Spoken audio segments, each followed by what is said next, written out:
That faint sound you hear in your home? What if it's not the house settling?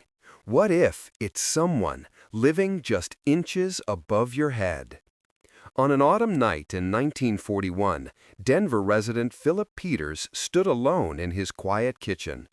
As his radio murmured, he was completely unaware that the man who would end his life was listening to the same broadcast from inside the ceiling.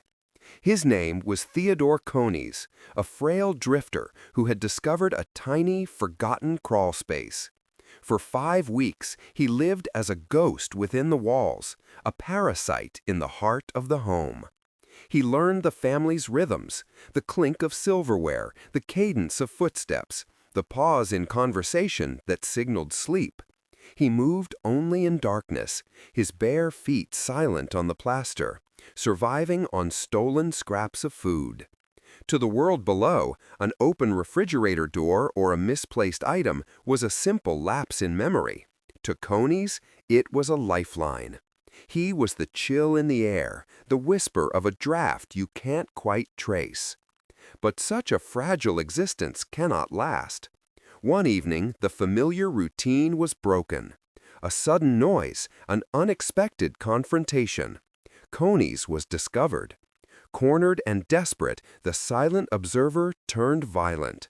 In an instant, the phantom in the walls became a killer in the kitchen. Months later, after the home had been sold, the new occupants felt it too. The house didn't just creak, it seemed to breathe. Investigating detectives stood in a silent hallway, sensing a presence.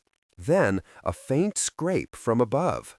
They cut their lights and waited in the pitch black until a nearly invisible panel above a closet door shifted. When they lunged, a skeletal figure tumbled from the suffocating darkness, proof that a man had been living inside the very structure of the home all along. This case is a terrifying early example of what we now call phrogging, the act of secretly living in another person's home. It exposes a chilling vulnerability. The most dangerous threats don't always break down the door. Sometimes they're already inside, exploiting the empty spaces we never think to check.